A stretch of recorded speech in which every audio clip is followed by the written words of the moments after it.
Hello, everyone. My name is Jason Zuidema. I work with ICMA and NAMMA, and I'm so glad that you're all with me today on this call.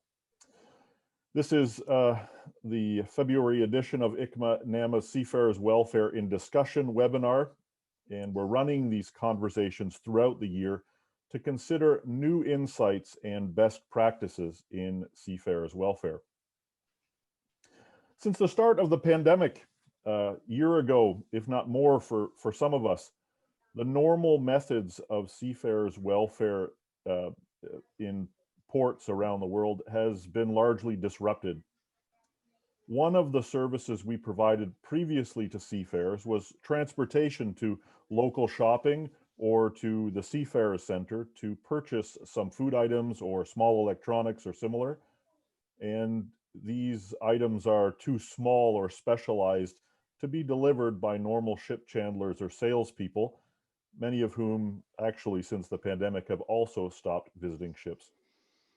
However, since most seafarers cannot or do not wish to get off their ships, seafarer centers around the world have had to grapple with how to accommodate these kinds of shopping requests.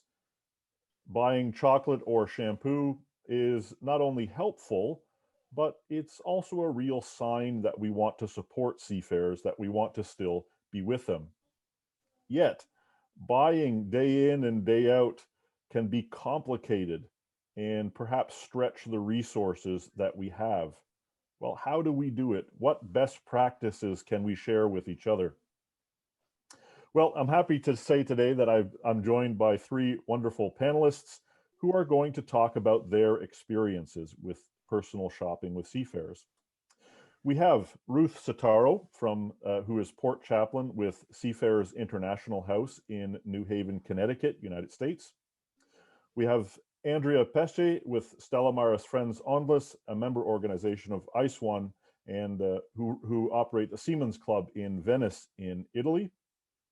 And then Reverend Marc Schippers, who is port chaplain for Sailors Society in Antwerp, Belgium, and also Western Europe regional coordinator for ICMA.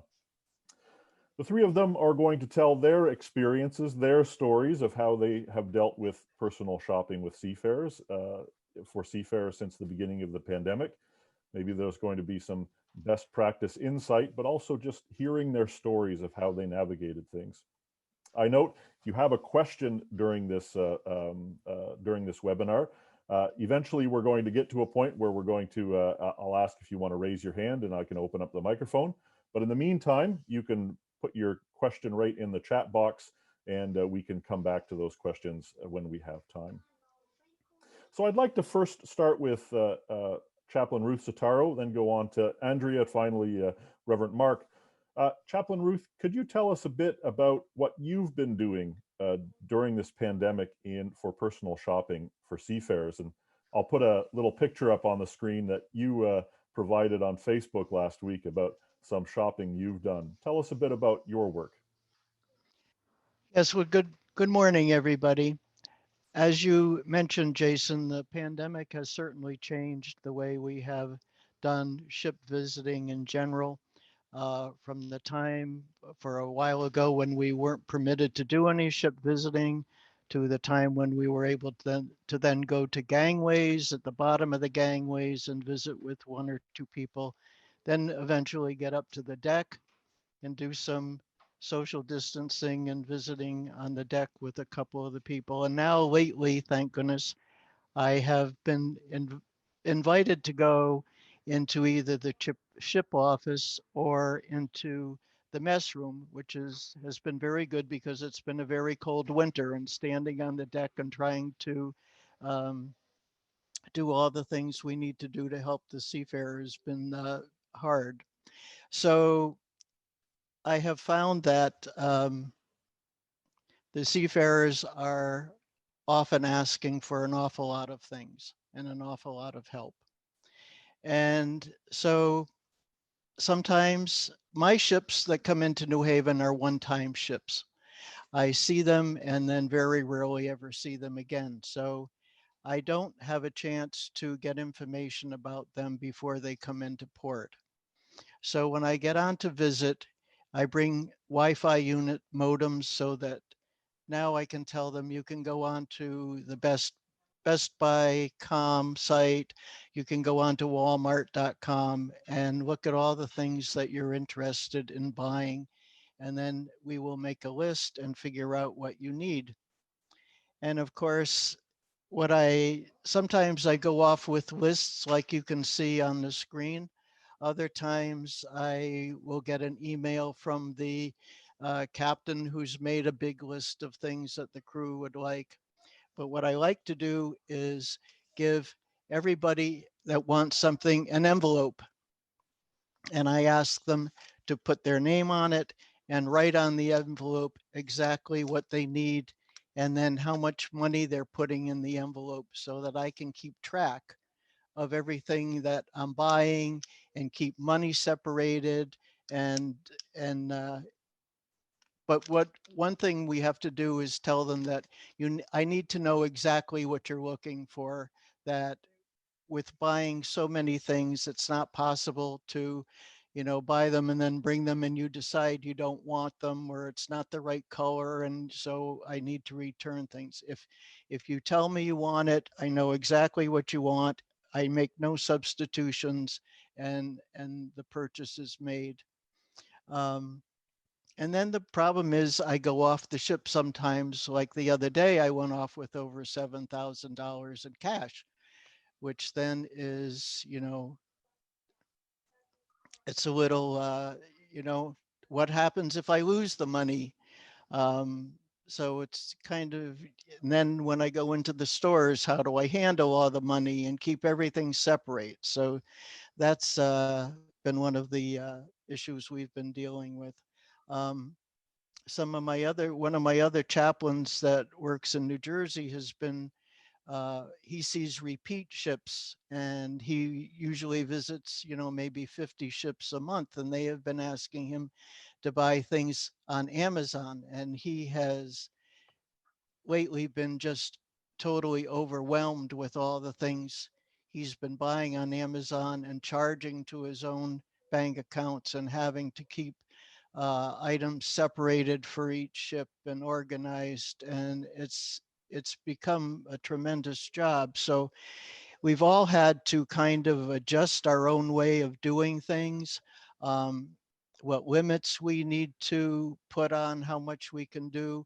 When I have someone who wants a computer at the local Best Buy and they don't have it and they want it, but they have it at a Best Buy 20 miles away, do I, then go to that Best Buy to do it? So it's very time consuming, and there are sometimes when we can order. I had one ship that was ordering a tremendous amount of alcohol, and I was able to call ahead to the liquor store here and order everything so that it was all, together when I went to pick it up. But it's all these different ways we have to improvise ourselves in order to best provide all the things that these seafarers would like and need. And we we want to do everything we can to supply what they want and help them as much as we can. So. I have a number of follow-up questions, but I think others might have those similar questions. We'll circle back to asking a few specific questions, because I know there are a number of ship visitors and chaplains who are sort of in the same reality and can commiserate, but also are happy to be able to do this as well. Let's go next to our second speaker, Andrea from the Seamen Center in Venice.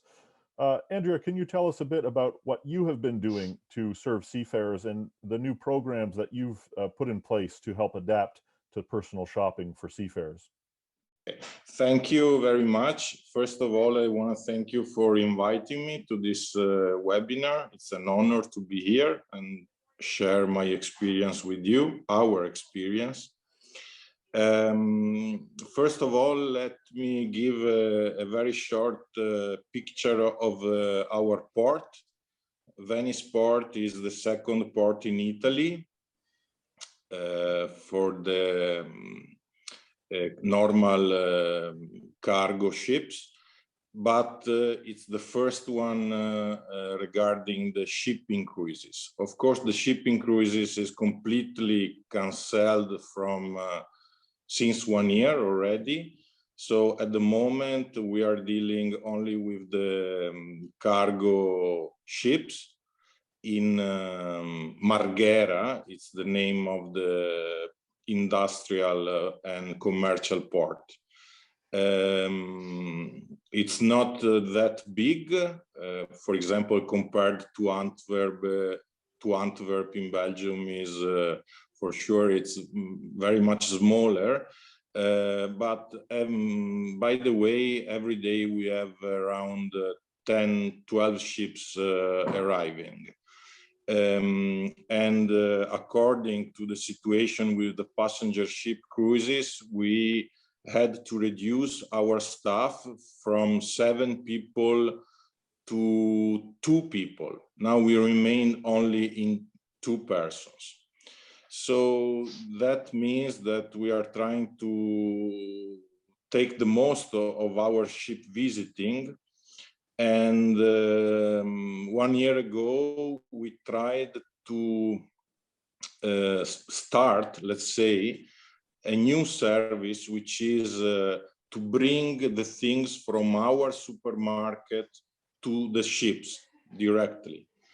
Our supermarket is about the things that the Filipinos usually want, so like the noodles and chips, that kind of stuff.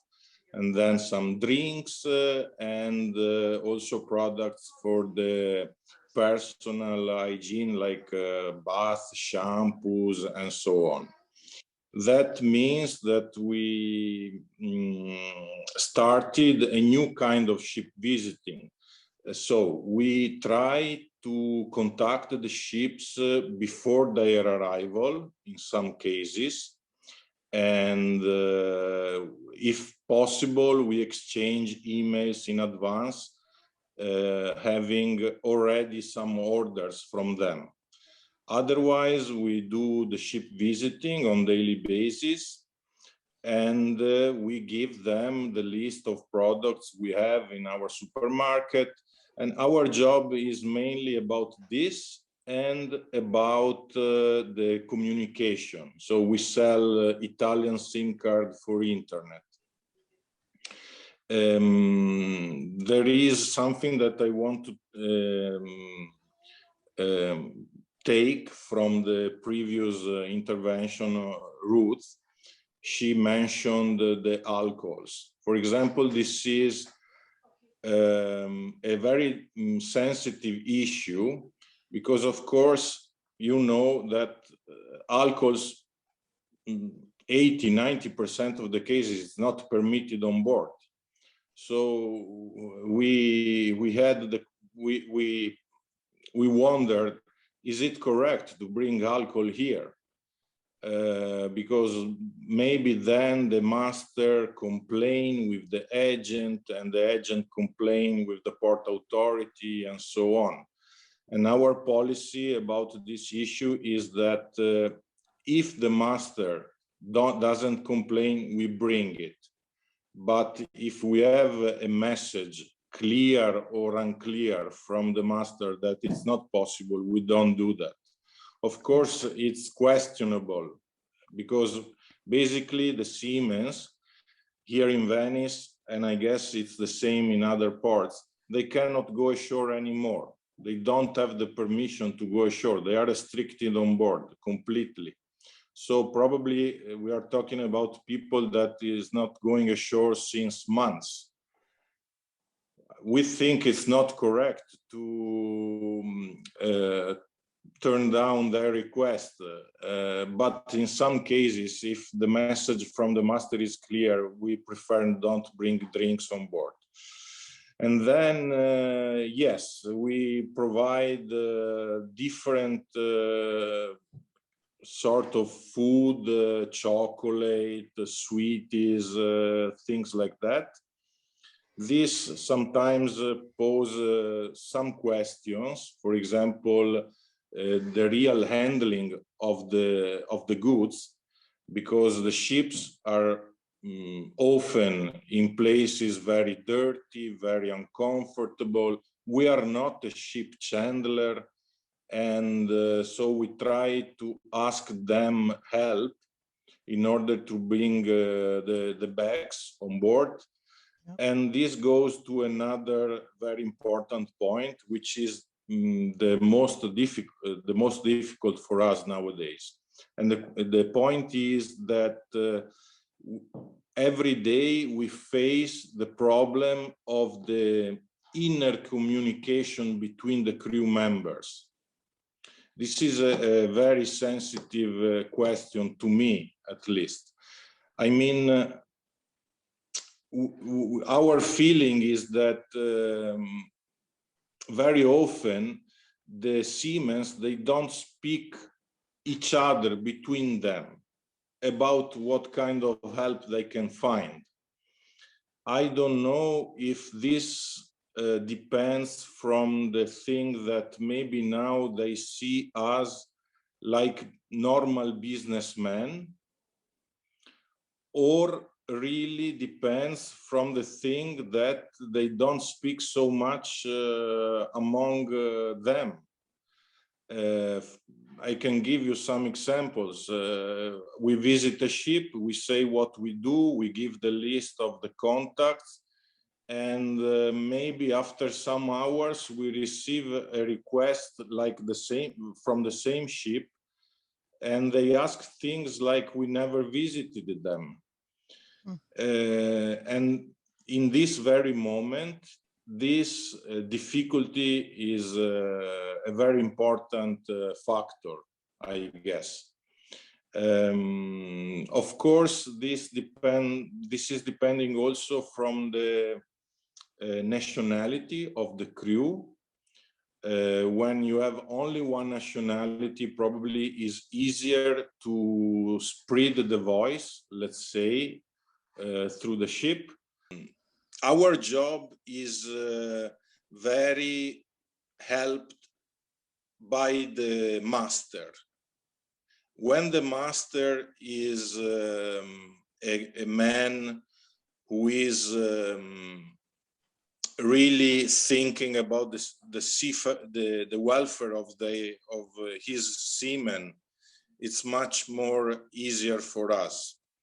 But I have to say that the master involved in this kind of caring, it's rare.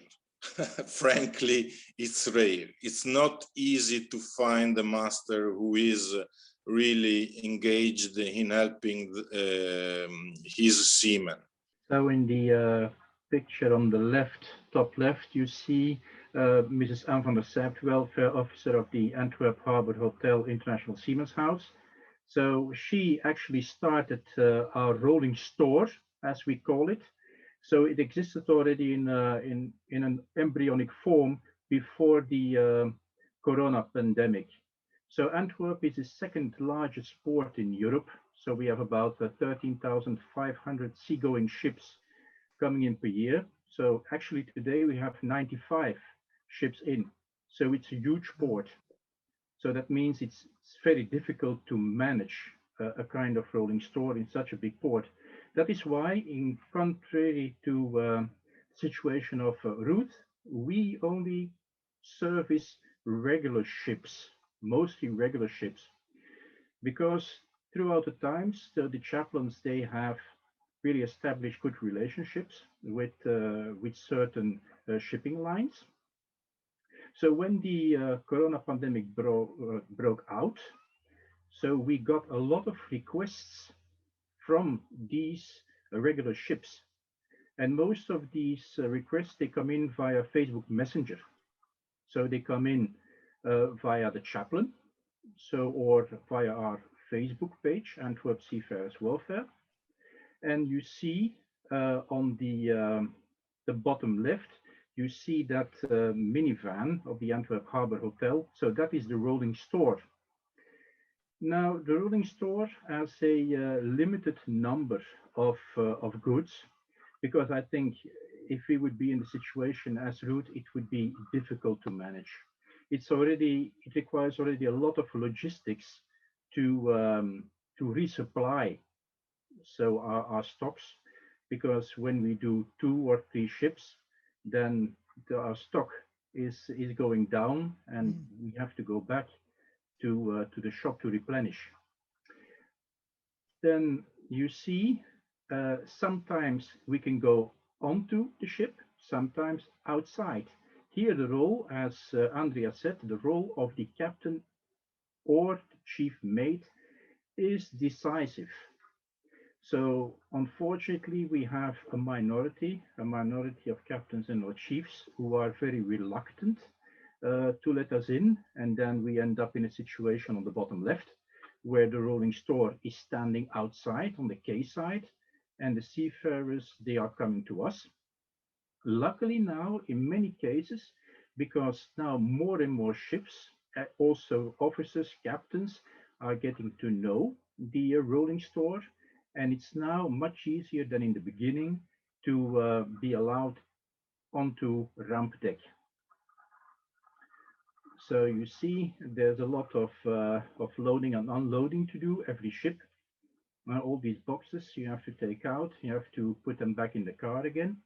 Now we hope in a couple of months to have a bigger car, a better suited vehicle.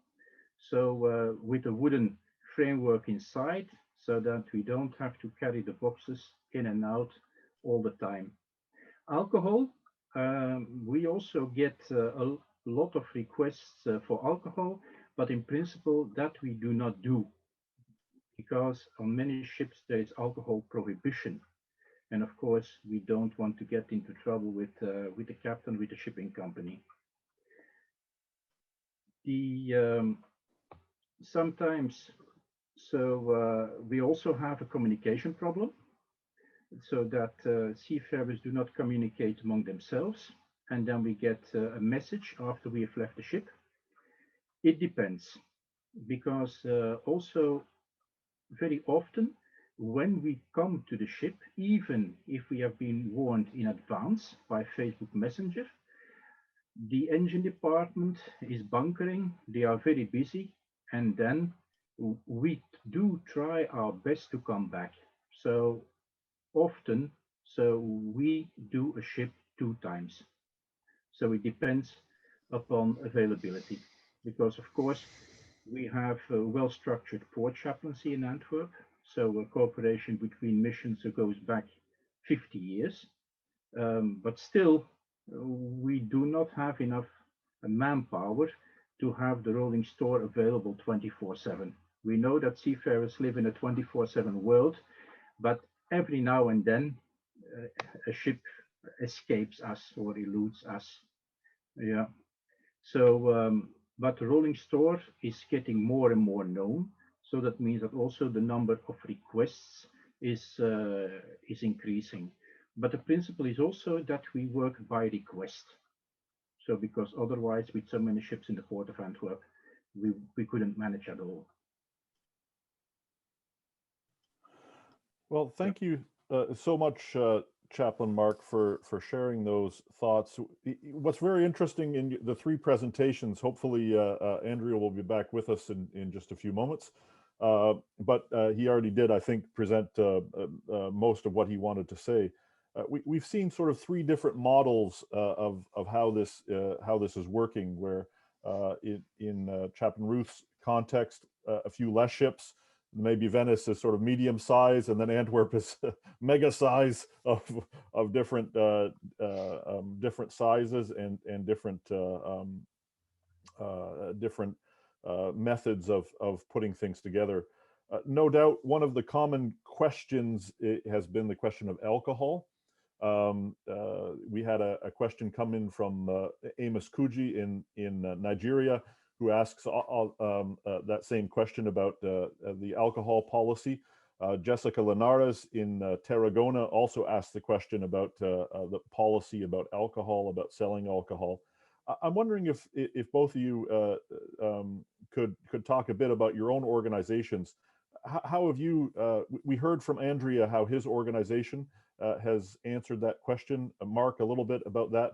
Chaplain Ruth, how do you navigate that question of alcohol and purchase of alcohol? I know there's a few others on the call who have that very same question. Well, when we are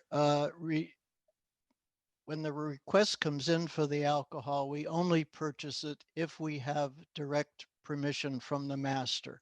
We do not buy it otherwise. He will provide us with a stamped letter or whatever that he is saying it is okay to purchase the liquor. And usually it's in large quantities. It's that the chandler has not brought it or whatever. And so he's giving permission for us to buy it for them. But normally we do not like to purchase liquor for ships unless we absolutely know it is allowed on the vessel. Thank you for that response. The one point of clarification for you, Chaplain Ruth, someone asked about how many ships do you see a month? How often are you doing the shopping for Seafarers? Is this weekly, daily? And maybe you also you were speaking of your colleague in Newark. Similarly, just how often is this happening? I have one of the very small ports in New Haven. We have 7 terminals here, and so I can have 1 or 2 ships here a day, not usually more than that. So, and my ships, usually the bunker ships are here for 4 or 5 days, so that I'm able to get on them sometimes once or twice a day. And the shopping goes on every day that it's needed, and however many visits I need, luckily I'm able to do. So I usually, may only have 8 or 9 ships here in a month that I see. So I'm able to, do more than the ports where these other people are that have, so many ships a day. I get a lot of ships that are coming in from Antwerp, and I looked on the website one time. I saw how many ships you have there every day, and it's just amazing. I don't know how you do it all. Can you tell us about how you've made this this van? You fitted out this van to help with shopping. Yeah, we use the van to deliver the things the Siemens bought from our supermarket. Of course, we removed 2 or 3 seats to to make it full 100%. And then we go on the docks near the ships. We started to ask the Seamen also to come to the car just to check, but after some visits we realized that wasn't a good idea. And the car is, as I said, maybe you couldn't hear me. We asked a grant to the ITF Trust, and the idea was that in this very moment it's useful for this delivery, but of course when normality will come back, it's a van which can accommodate 7 passengers, so it will be helpful also for the normal transport. Unfortunately, we don't see a nice horizon about the normality coming back. It seems that what we are living in the situation with coronavirus and so on, it's going to last still a long time. So who knows when we will be able again to use it for the normal transport. by the way, I just want to stretch the point I tried to tell you before. I think that as ship visitors or as people involved in the seafarers' welfare, we must find the way, but I don't know how, to spread the voice as much as possible in a ship. This is the real challenge for me in the future, because I think that this situation will last a long time, and for a lot of months we still have this big problem. How can we reach all the Seamen now that they cannot go to the Seamen's Club anymore? This is my point at the moment. We've heard these three different points of view. We have a bunch of questions that are coming in, and I can also open up the lines. If you raise your hand, I would be happy to unmute you, and you can ask your question live or tell your story live. We have limited time, and I know there's lots of folks that would like to ask a question. So I'm not sure who among you might be able to answer this, but Patty Saracen, who is the administrator of the Montreal Ministry to Seafarers in Montreal, Canada, asks, curious to know how other administrators or bookkeepers, treasurers are handling the receiving of money, if these purchases are going through the books of the Seafarer Center, or is it the individual ship visitor that's dealing with it? What's the communication process in place to ensure that it's accurate recording? Any one of you have an answer to this in your particular case? Yes, if I may. So in Antwerp, situation is easy. So as the rolling store is managed by the International Seamen's House Antwerp Harbor Hotel. So that means that the flow of money is handled by that organization in the bookkeeping. So that's easy for us. So it's also that we don't take money from seafarers to go shopping. No, because they shop at the rolling store. Chaplain Ruth? Well, my shopping is done on an individual basis. And so the money goes from the seafarer to me. And what I do is shop for them. Like I mentioned, I give them an envelope. They get the receipt for whatever I purchase for them. They get the receipt, and the change is given back to them in the envelope. So that's the only way it's recorded. We have a question from Christy Chapman out at the Seattle Seafarer Center. Question for Reverend Marc. For the rolling store, this might also actually be a question for Andrea as well.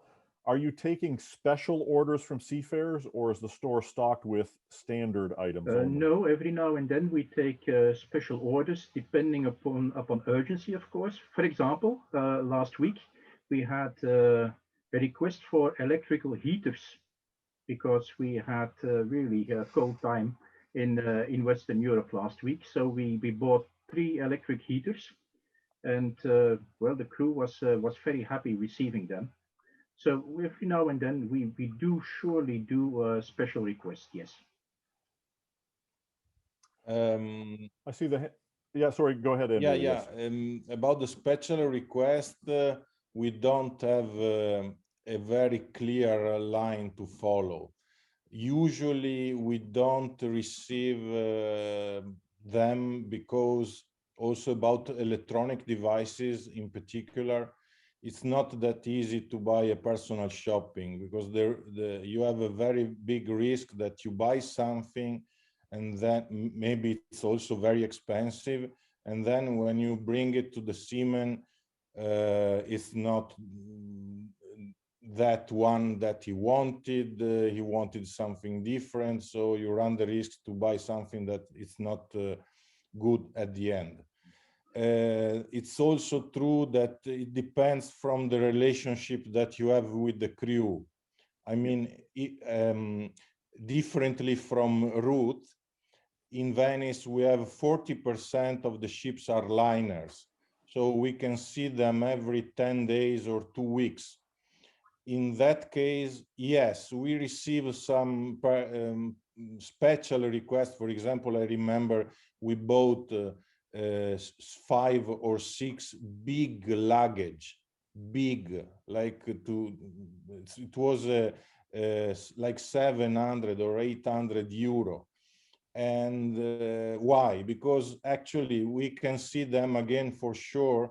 They are coming back, and it's possible to do this kind of things. But with ships that you see only once, maybe for 24 hours or 48 hours, it's not that easy. I want to tell something more about these liners. For example, a service that we give here in Venice is that we make the reload for their telephones even before their arrival. I mean, if we have a relationship with the master, they send us an email with the numbers to reload, and we do that even before they come, because we know that they are coming. And so we have the chance to help them even if they're not in Italy. Probably they are in Greece or in Croatia or in Slovenia. And this sometimes makes the difference. Also about the necessity for us to distinguish ourselves from a normal businessman who would never do that for them. I know that it's risky sometimes, and you have to find I mean the right line to follow. It's not that easy.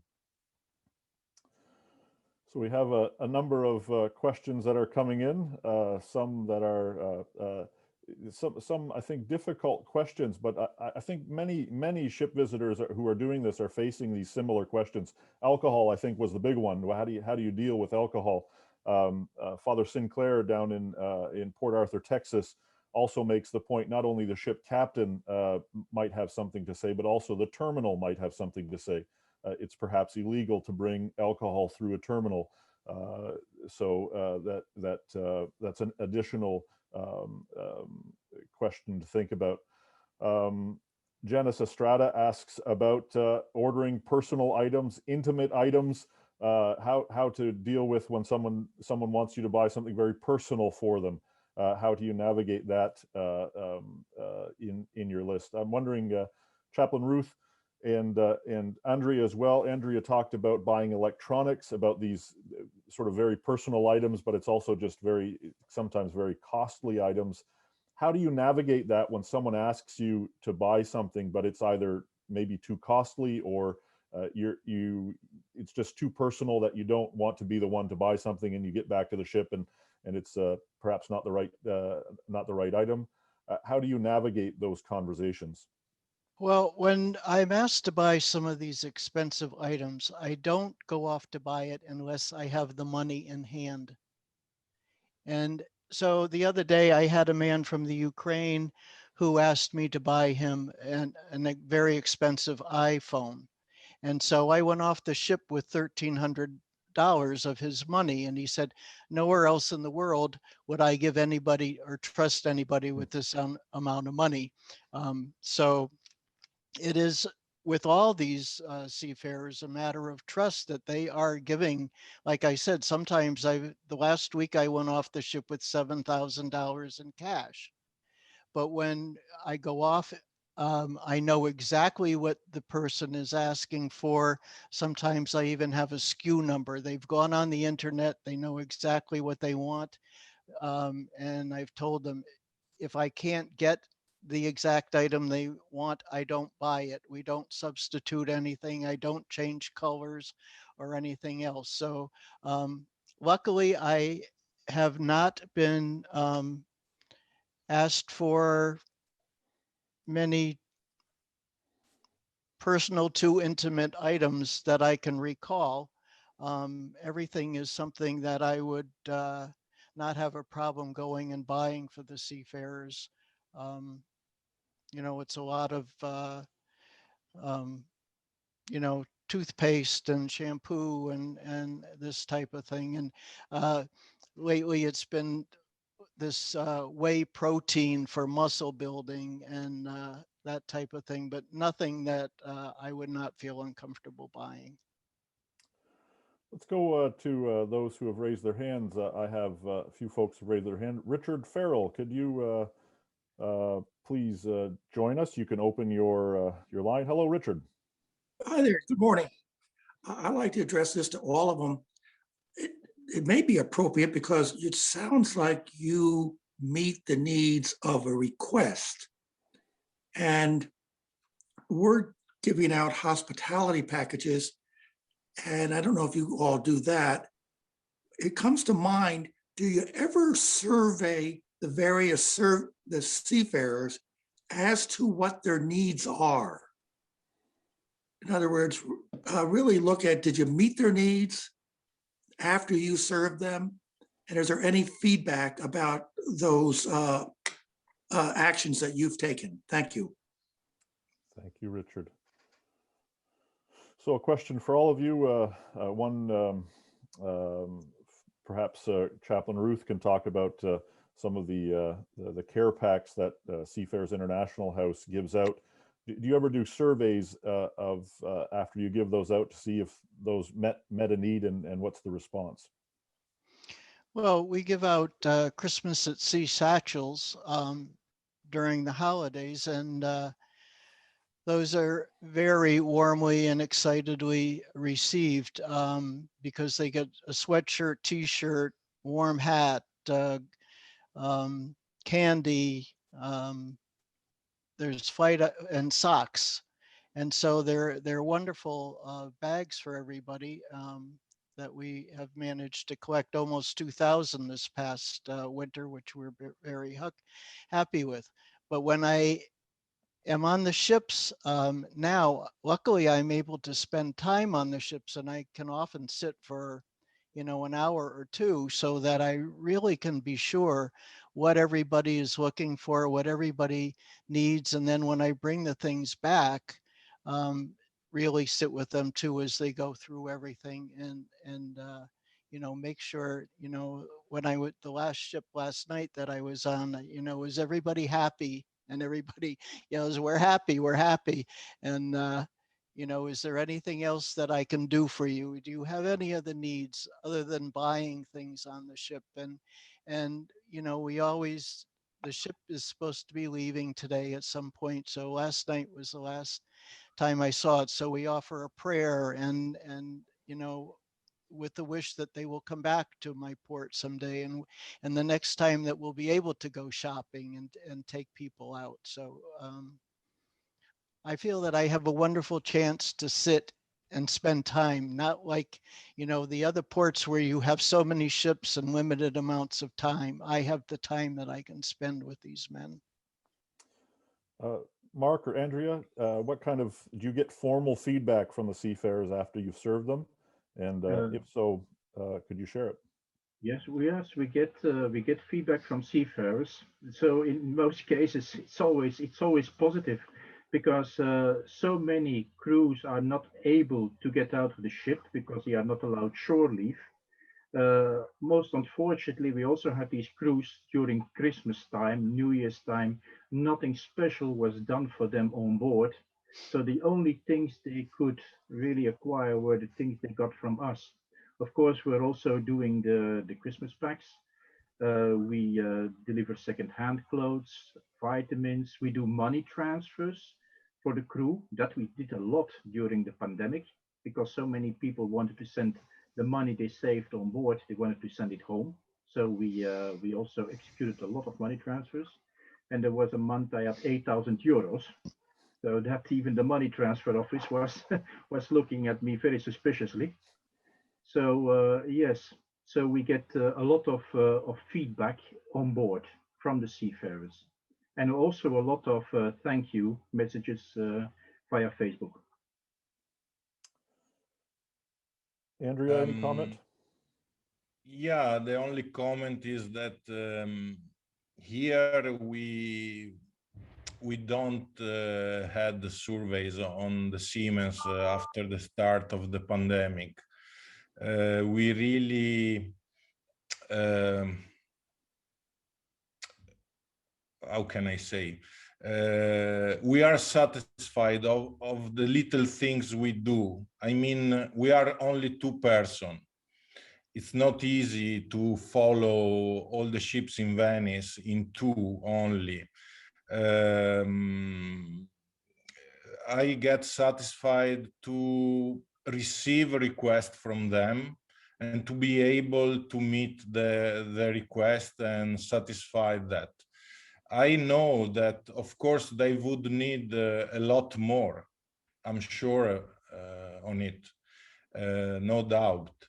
But we try to be in online with their requests, which are basic about communication, about a shampoo, about a soap. And if we can, we try to satisfy them for other things, bigger maybe, special shopping or sending money home, as Marc said. But I think that we also have to keep in our mind that at least here in Italy, the situation is really weird. I mean, for example, me personally, sometimes I go inside the ship, but sometimes I don't, because I'm not sure about this. We are still in very big restriction here about the coronavirus. So it's really not easy. We always wear the mask, of course. And also there, when you speak with Filipino or Ukrainians with the mask on, believe me, sometimes it's also difficult to understand each other on basic things. So we have to be happy of what we have at the moment, let's say, hoping for the best in the next month. Thank you. Patty Saracen just shared with me, and I'll share it with all of you in the chat box. She shared a little thank you note that a seafarer, a ship wrote after they gave out some care packages this past month. Jessica Linares from Spain also writes that if anyone has information on their care packages, you can pop that in the chat. If you have a web page dealing with what's in your care packages that you're giving, so not just Christmas care packages, but if you're still giving care packages now, what are in those care packages you can share. We have a few folks that have raised their hand. We don't have very much time left, but we have one sort of follow-up question to what Marc was talking about. This question from Phil Schifflin from the Center for Mariner Advocacy. Do the foreign seafarers always have access to cash funds and in the correct form of national currency for the port that they're located in? If not, how is this dealt with? Yes, so cash advances are given because, of course, most of the money is sent onto their bank account in their home country, but they get, of course, cash on board because they need to buy things. And I see now during the pandemic, many of them, they are saving the money and they send it home because they are supporting not only their own family, parents-in-law, brothers, sisters. They are lending money to other seafarers who have no work. So yes, I see a lot of money transfers going on. Yeah. Ruth or Andrea, how do you deal with the proper cash? Yeah, the seafarers that I deal with all have U.S. currency, and they all tell me we've come to America to shop.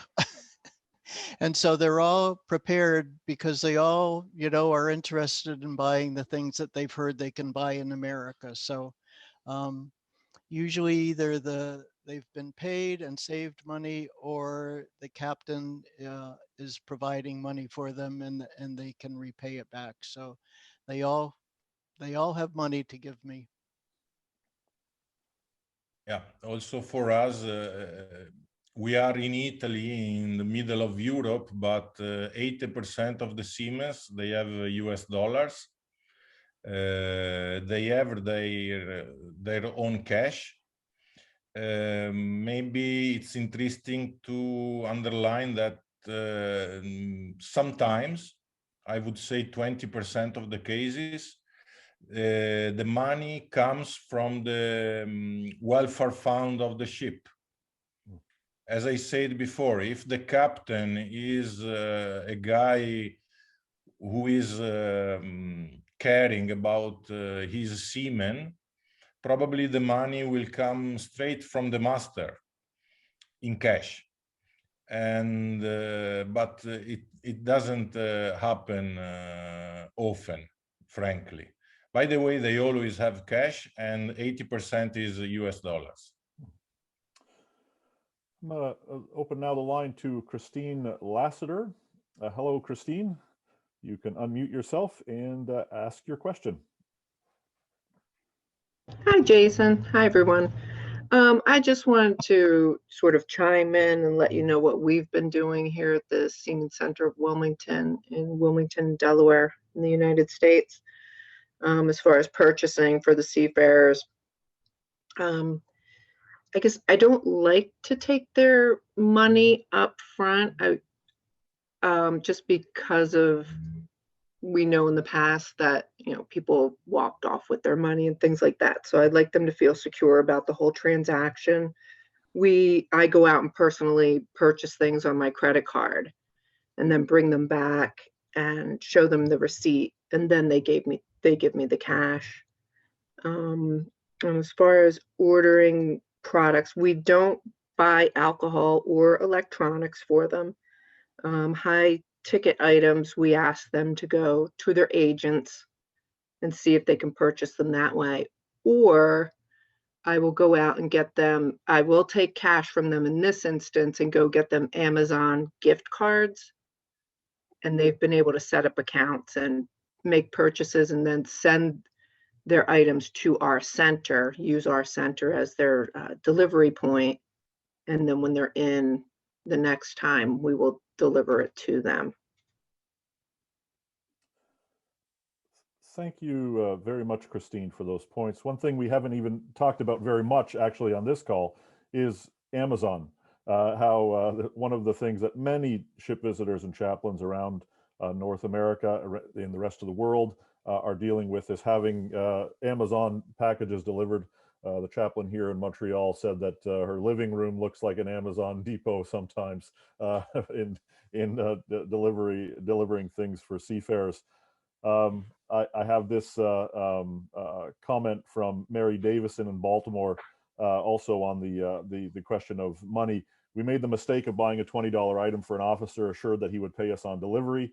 I didn't worry about such a small amount, but when I delivered it, he turned out to have no American money. I waited quite a while till he could borrow some from a crewmate. Lesson learned. We have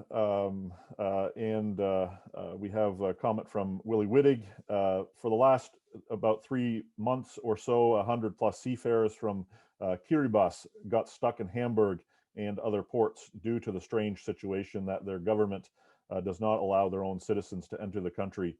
Does anyone on this call, any one of you have that? Is there a problem in your ports where there are stuck seafarers who are waiting to go home from Kiribati or any other country? Or maybe if anyone else in the comments can put in the comments, if in their ports, just mention your port and where you at, if there's any seafarers from any countries, whether it's Pacific Islands or others where their seafarers are stuck. Yeah, we had also the Kiribati, a group of Kiribati stuck in Antwerp. And a few weeks ago, we had the unfortunate case of a crew of Vietnamese who were really having overextended contracts. We had 2 Vietnamese being on board 21 months. So this question was settled by with the help of IDF. Anyone else, if you have a comment on that, just please put it in the chat box. Reply to the panelists and attendees whether you have any seafarers stuck in your ports. And we're just running up on time. but indeed, there still are a few more questions. Sorry if I'm going to cut off a few folks, but one that's really important for many. Ruth, this probably is a question for you more than the others, but maybe the others are there as well. Do you have a charge for delivering items, or is it donations, or how does that, how do seafarers express their thanks, or is there a formal amount that you request for delivery? No, we never charge anything for anything we do, whether, you know, we buy things and bring them to ship, there's no charge. When we take them shopping, if they're able to get off the ship, there's no charge. We do not charge or invoice the ship for anything. Sometimes the crew, it's just a big thank you, and sometimes they offer a donation. Okay. So we, Marc or Andrea, is there any additional charge, yeah. or is that in the price, so to speak? So there is a certain tiny profit margin on the products that we sell, of course, because the rolling store needs to be self-sufficient. Also, the fact that in a few months we will have a bigger car, 6 or 7 meters long, so which will enable us to do our work even better. Yes. So, but we don't charge for the transport itself, but a tiny profit margin on the products, yes. We don't charge anything for the delivery. Our prices are already designed to have a small profit, so that's enough. There is no fee for delivery. When we are talking about very personal things, maybe, for example, I give you an example. I remember one ship where when they did ask me to buy 40 kilos of potatoes. And I said, okay, look, this is a matter of a ship chandler, but if you want it from me, maybe I can make it. Then maybe you can buy 2 or 3 shirts. This is the kind of activity we try, an exchange. I help you if I can, and maybe you can help me also. And this creates a relationship which often is much more powerful than anything else, because they really understand that we try to help them, actually. Well, we have a number of more questions and comments. I have from Father Bruno. He notes that in Santos, Brazil, there are 20 from Kiribati. From Leila Semsi in Hamburg, there is a very high interest in doing Amazon orders in Hamburg. In Jessica Linares in the port of Tarragona, she said there's a there's a ship, a livestock ship to Lebanon, and there are very poor working conditions on the ship. Margaret Masibo talks about 11 seafarers in Mombasa who are still waiting for the auction of their ship to leave.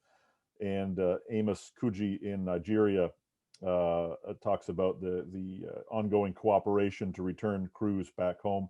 Lots of comments and more questions. Sorry, we can't get to them all. Well, Chaplain Ruth, Reverend Marc, Mr. Andrea, thank you so much for being with us today. It was so great to be on this call with you. I note that next month's webinar will be on Monday, 29th of March at 4 p.m. Dr. Helen Sampson from the Seafarers International Research Center will be talking about her new research on proactive employer safeguarding seafarers' mental health. Her thesis is that often our seafarers welfare centers are chasing problems, sort of chasing the research grants rather than actually doing something proactive and solving problems. It's a provocative thesis, and it's going to be a great discussion. So please be with us next month. There are lots of research reports and other information on the NAMMA ICMA news website, the Mari report, and NAMMA and ICMA are putting together a one-week training course. Unfortunately, we can't be live in person, so this year it will be online, and you can go to icma.as/IASMM. Thank you, everyone, for being with us this week. We would indeed Thank you. appreciate your feedback. Thank you to all of those who participated and all of those who joined. We were over 40, I think, today, so it's a great group of people, very high interest in the subject. Thank you. Have a wonderful day, and thank you for your commitment to seafarers' welfare. Thank you. Thank you very much. Bye, everybody. Thank you. All right, Dave.